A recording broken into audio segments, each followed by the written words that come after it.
여러분 반갑습니다. 오늘은 2020년대에 가장 전망이 좋은 일자리 4개를 소개할까 합니다. 어떤 일자리가 매년 10% 이상 증가할 것으로 보일 때 전망이 좋은 일자리라고 합니다. 아울러 미국을 기준으로 할 때 매년 10만 개 이상의 일자리가 새롭게 생겨날 수 있는 일자리 또한 전망이 좋다라고 한답니다. 영어권에서는 이러한 일자리를 브라이트 아웃룩 아큐페이션즈라고 표현합니다. 그런데 이러한 직업 중에서도 최근에 급부상하는 새로운 일자리를 UN 이멀징 아큐페이션즈라고 합니다. 미국의 온넷 온라인 시스템에서는 이처럼 전망 좋은 일자리 중에서도 으뜸인 일자리 4개를 선정하여 제시하고 있습니다. 그것은 다름 아닌 사이버 보안 평가자, 정보보안 공학자, 디지털 포렌식 분석가, 블록체인 공학자입니다. 이들은 모두 컴퓨터와 수학을 기반으로 하는 일자리입니다. 그러므로 이러한 일자리를 갖고 싶은 사람은 적어도 수학이나 컴퓨터를 싫어하지 않아야 합니다. 그럼 지금부터 이 4개의 직업이 하는 일이 무엇인지를 간략하게 살펴본 다음 공부는 얼마나 해야 하며 공부가 끝난 다음에는 어느 정도의 실무 경력을 쌓아야 하는지를 알아보도록 하겠습니다. 그런 다음 이들이 받을 수 있는 월급을 한번 살펴보도록 하겠습니다. 마지막으로 이러한 능력을 갖춘 후에 근무할 수 있는 분야가 현재 어떤 곳인지 알아보도록 하겠습니다. 앞으로 10년 동안 급부상하게 될 4개의 글로벌 일자리 중에서 사이버 보안 평가자를 먼저 살펴보도록 하겠습니다. 2020년 2월 하순부터 시작된 코로나 감염병이 인류를 공포로 몰아갔습니다. 그리고 그 추세는 계속될 것으로 보입니다. 이러한 과정에서 국제기구와 각 나라들은 감염병의 확산을 막고 확진자의 동선을 파악하기 위해 첨단 기술을 활용하기 시작하였습니다. 대표적인 예로 개인이 가지고 있는 스마트폰과 앱을 이용하여 감염 경로와 감염자를 추적하기 시작하였습니다. 그러기 위해서는 개인의 사생활이나 인권보다는 공익이 강조될 수밖에 없었습니다. 이러한 연유로 기관과 개인의 많은 정보가 빠르고 신속하게 수집되어 빅데이터로 처리되고 있습니다. 만일 누군가가 감염병의 혼란을 틈타 나쁜 마음과 의도를 가지고 개인이나 조직 또는 국가의 중요한 데이터를 해킹하여 가져간다면 엄청난 일이 벌어질 수도 있습니다. 그래서인지 여러 나라와 기관들은 자신들이 운영하는 사이버 네트워크와 서버의 보안 상태를 점검하고 그 결과를 바탕으로 해킹의 위험에 노출되었다고 판단될 때 이를 강화하는 방안을 마련해야 할 필요성을 그 어느 때보다도 절실하게 느끼기 시작하였습니다. 그런데 이와 같은 일을 해주는 일자리가 바로 페너트레이션 테스터리랍니다.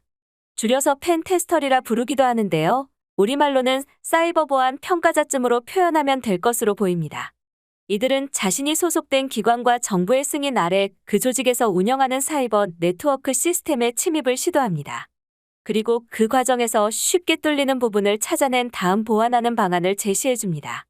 그래서인지 나라나 기관이 인정한 해커라는 의미로 이들을 합법적인 해커라고 부르기도 한답니다. 그럼 이번에는 사이버 보안 평가자들이 하는 일을 알아보도록 하겠습니다.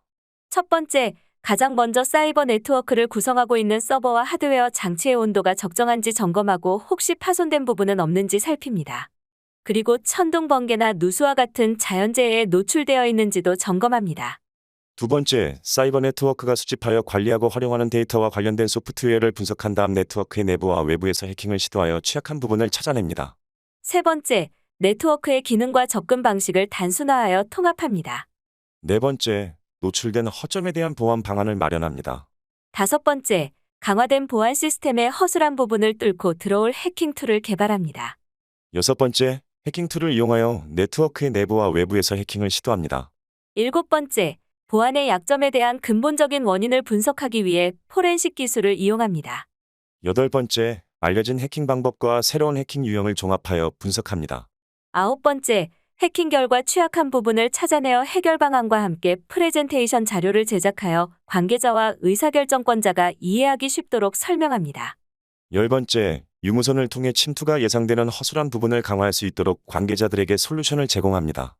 11번째, 사이버 보안을 강화하는 데 필요하다고 판단되는 기업의 운영 정책을 수정합니다.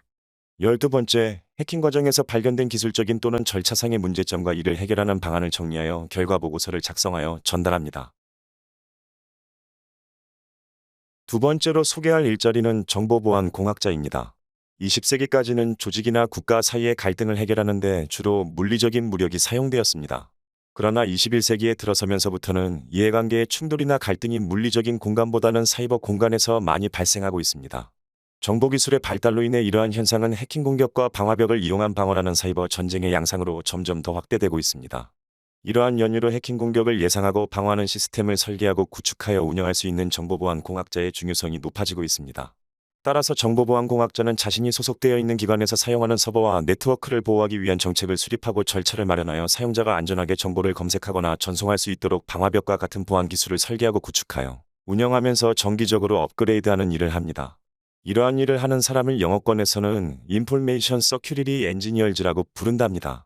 그럼 이번에는 정보보안 공학자가 하는 일을 알아보도록 하겠습니다. 첫 번째, 정보가 안전하게 관리되고 있는지를 평가하는 지표를 이용하여 정기적으로 정보 보안 시스템이 정상적으로 작동되고 있는지를 점검합니다. 두 번째, 정보 보안에 문제가 발생하였을 경우 문제점을 파악하고 피해 정도를 평가합니다. 세 번째, 정보 보안에 문제가 발생하였을 경우 시스템이 능동적으로 신속하게 대응하면서 작동되는지를 지켜봅니다. 네 번째, 정보 보안의 문제를 해결하는 과정에서 발견된 취약점을 찾아내고 이를 강화하는 방안을 마련합니다. 다섯 번째, 정보를 안전하게 보호할 수 있는 기준을 마련하고 구체적인 모범 사례를 개발합니다. 여섯 번째, 민감한 정보를 안전하게 보호할 수 있도록 다중 방화벽을 설계하고 개발하여 적용합니다. 일곱 번째, 사이버 보안 평가자 펜테스트와 협력하여 보안 시스템의 약점을 찾아내어 개선합니다. 여덟 번째, 허락받지 않은 상태에서 정보를 수정하거나 파괴 또는 공개하는 등의 비정상적인 작동으로부터 정보를 보호할 수 있도록 다중 백업 시스템을 구축하여 운영합니다. 아홉 번째, 조직 구성원들의 컴퓨터에 보안 프로그램을 설치해주고 사용 방법을 안내해줌으로써 사용자들이 안전하게 정보를 처리할 수 있는 사이버 환경을 만들어줍니다. 열 번째, 사이버 보안과 관련된 규정이 구성원들 사이에서 잘 지켜질 수 있도록 경영진들과 정기적으로 소통합니다. 11번째, 정보보안 관련 프로그램을 정기적으로 업그레이드한 다음 구성원들의 컴퓨터를 업데이트해주고 변경된 사항을 교육합니다. 12번째, 정보 보안과 관련된 문제가 발생하였을 경우 이를 조사하고 평가한 다음 해결 방안을 제시하는 보고서를 작성합니다. 세 번째로 소개할 일자리는 디지털 포렌식 분석가입니다. 영어권에서는 이를 디지털 포렌식 애널리스트라 부른답니다. 20세기까지는 주요 범죄가 물리적 공간에서 이루어졌기 때문에 사건이나 범죄를 입증할 만한 증거를 물리적 공간에서 찾아 활용하였습니다. 예컨대 수첩에 기록된 자료나 지문 등이 물리적 공간에서 수집되는 대표적인 증거자료라 할 수 있습니다. 그런데 21세기의 4차 산업혁명 시대에는 범죄와 관련된 증거자료가 물리적인 공간을 넘어 사이버 공간으로 확장되기 시작하였습니다. 예컨대 스마트폰의 저장 장치에 들어있는 SNS상에서 주고받은 문자나 음성통화 내용을 들 수 있습니다.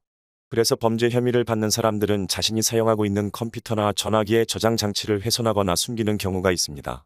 그러므로 범죄 혐의를 입증하고자 하는 경찰이나 검찰에서는 이 저장 장치를 찾아내어 훼손된 기록을 복원해야 할 필요가 있습니다. 바로 이때 삭제되거나 훼손된 기록을 복원하는 일을 경찰이나 검찰이 직접 하기는 어렵습니다. 따라서 이러한 일을 전문적으로 해주는 사람을 우리는 디지털 포렌식 분석가라 부른답니다. 그러므로 디지털 포렌식 분석가는 사이버 공간에서 이루어진 접촉의 흔적 중에서 범죄 혐의자에 의해 의도적으로 훼손되거나 지워져 버린 자료를 살려내어 법적 다툼의 증거로 활용될 수 있도록 해주는 전문가라 정의할 수 있습니다. 앞서 소개한 사이버 보안 평가자와 정보 보안 공학자가 외부의 해킹을 막아내는 일을 한다면 디지털 포렌식 분석가는 범죄 혐의를 숨기려고 일부러 훼손한 자료를 살려내는 일을 한다는 점에서 그 차이점을 찾아볼 수 있지만 공부하는 내용이나 실질적인 역할은 매우 유사하다고 할 수 있겠습니다. 그럼 이번에는 디지털 포렌식 전문가가 하는 일을 알아보도록 하겠습니다. 첫 번째, 사이버상에서 일어나고 있는 범죄나 위반 사항 등으로 의심되는 활동을 법과 절차에 따라 조사 계획을 수립합니다. 두 번째, 웹 서비스의 트래픽이나 파형 분석을 통해 비정상적인 이벤트나 추세 등과 같은 이상 현상을 감지합니다. 세 번째, 네트워크 침투 흔적이 발견되었을 경우 침입자를 식별하기 위해 로고 파일 등과 같은 디지털 정보를 분석합니다. 네 번째, 시스템의 이미지를 생성하거나 흐트러진 네트워크의 환경 설정을 캡처하여 증거로 보존합니다. 다섯 번째, 데이터 복구와 분석 절차에 사용할 디지털 증거를 복제합니다. 여섯 번째, 파일의 서명 상태를 분석하여 저장 매체의 파일을 확인하거나 잠재적인 숨긴 파일을 검색합니다. 일곱 번째, 운영체제나 파일 시스템에 대한 포렌식 조사를 수행합니다. 여덟 번째, 디지털 포렌식을 통해 확보된 증거를 보존하고 유지합니다. 아홉 번째, 압수한 저장 장치를 디지털 포렌식하여 데이터를 복구하고 해독합니다. 열 번째, 대용량의 데이터를 자동으로 분석할 수 있는 프로그램을 작성하고 실행합니다. 11번째, 디지털 포렌식 과정에서 발견된 사항을 자료에 근거해 표나 그래프를 통해 요약 보고서를 작성합니다. 12번째, 포렌식 과정 전반에 걸친 보고서를 작성하고 법적인 요청이 있을 때 진술서에 서명한 후 증언에도 참여합니다. 네 번째로 소개할 일자리는 블록체인 공학자입니다. 영어권에서는 이를 블록체인 엔지니어즈라 부른답니다. 인류 문명이 발달하는 과정에서 물건을 사고 팔 때 사용하는 수단으로 쌀을 주고 호미를 받아오는 물물 교환의 시대도 있었으며 금이나 은과 같은 광물을 수단으로 사용하기도 하였습니다. 그리고 현대에는 화폐를 이용하여 거래의 수단으로 사용하고 있습니다. 그래서 이러한 거래의 중심에 금융기관이 생기게 되었으며 나의 자산을 안전하게 보호하고 관리해주는 대신 사용자는 수수료를 지급해야만 했습니다. 물론 이러한 경제활동과 유통은 대부분 물리적인 공간에서 이루어졌습니다. 그런데 최근 들어 사이버 공간에서의 상거래가 활성화되기 시작하면서 물리적인 공간의 실물 화폐에 대응하는 개념으로 전자화폐가 생겨나기 시작하였습니다. 이것을 가상화폐라 부르기도 하고 비트코인이라고도 부른답니다. 만일 이러한 가상화폐가 일반화된다면 미래에는 은행 없는 글로벌 금융 시스템이 만들어져 은행의 수수료를 내지 않고서도 자유롭게 사이버 시장에서 쇼핑을 할 수 있게 됩니다. 그런데 이러한 가상화폐가 해킹이 되었을 경우에는 엄청난 피해를 당할 수도 있으며 범죄에 악용될 수도 있습니다. 따라서 이러한 문제를 해결하면서도 안전하게 사용할 수 있는 방법을 찾는 과정에서 블록체인이라는 암호화 기술이 개발되어 가상화폐와 연결되게 되었습니다. 그래서 내가 가지고 있는 가상화폐를 사용하게 되면 그 정보가 블록 단위로 처리되어 기록되는 형식으로 화폐가 유통되기 때문에 설령 도난을 당했더라도 어렵지 않게 찾을 수 있게 해주기도 합니다. 하지만 이러한 블록체인을 해킹하려는 시도는 여전히 계속되고 있습니다. 그러므로 개인이나 조직에서는 더욱더 안전하게 설계된 가상화폐 시스템을 필요로 하게 될 것입니다. 따라서 이러한 요구에 맞는 시스템을 설계하고 만들어 운영하면서 관리하는 사람을 블록체인 공학자라고 한답니다. 정리해보면 블록체인 공학자는 온라인 금융이나 가상화폐 거래에서 해킹을 막아줄 수 있는 기술은 물론 문서를 공유하거나 디지털 투표를 안전하게 사용할 수 있도록 하는 기술을 설계하고 개발하는 전문가라고 정의할 수 있습니다. 그러므로 이 직업 또한 컴퓨터 프로그래밍에 관심 있는 사람들에게 강력 추천할 만한 미래형 일자리라고 할 수 있겠네요. 그럼 이번에는 블록체인 공학자가 하는 일을 알아보도록 하겠습니다. 첫 번째, 제품 관리자나 데이터 과학자와의 협업을 통해 그들이 개발하고 싶어하는 블록체인 기술이 무엇인지를 확인합니다. 두 번째, 블록체인을 위협하는 불안정하고 불완전한 요소를 찾아냅니다. 세 번째, 거래 내용이 쉽게 변경되지 않으면서도 거래가 안전하고 투명하게 이루어질 수 있는 블록체인의 디자인 패턴을 만들어 활용하게 합니다. 네 번째, 금융은 물론 음원의 미술품의 저작권과 관련된 블록체인 기술을 설계하고 개발합니다. 다섯 번째, 사용자들이 한눈에 알아보기 쉽고 사용이 편리하게 화면을 설계하고 데이터를 시각화합니다. 여섯 번째, 데이터를 안전하게 통합하여 관리할 수 있도록 데이터 저장소를 설계하고 운영합니다. 일곱 번째, 개인정보를 안전하게 보호할 수 있도록 암호화 프로토콜을 설계하고 검증합니다. 여덟 번째, 새로 출시되는 블록체인 기술의 특성과 공급 업체의 기술력에 관한 신뢰성을 평가합니다. 아홉 번째, 보안 규정을 위반하거나 심각한 손상을 입히는 장애를 사전에 방지할 수 있는 처리기를 개발하여 적용합니다.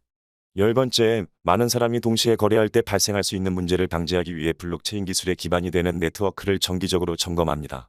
11번째, 블록체인 기술의 기반 시설에 관한 보안 수준과 성능을 점검합니다.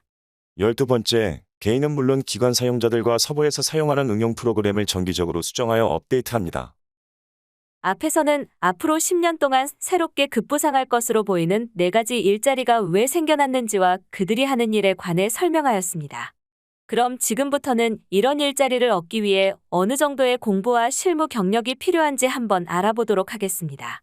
그런데 이 일자리들은 모두가 코딩 전문가 코스를 밟아야 한다는 공통점이 있습니다. 그래서인지 이 일자리를 원하는 사람은 모두 컴퓨터 프로그래밍과 관련된 4년제 대학을 졸업한 후 2년에서 4년 정도의 실무 경력을 거쳐야만 제대로 된 업무에 종사할 수 있게 됩니다. 미국에서는 일자리별로 요구되는 학력과 경력의 관계를 체계적으로 설명하기 위해 잡존이라는 개념을 사용합니다. 그런데 진로 전문가가 아니고서는 이 개념을 이해하기가 그리 쉽지만은 않습니다. 그래서 X축에는 준비기간을, Y축에는 학력을 설정하여 잡존의 제1영역에서 제5영역까지를 화면과 같이 표현해 보았습니다. 이 그림에서 보면 여기에 소개한 4개의 일자리는 잡존 포 영역에 해당합니다.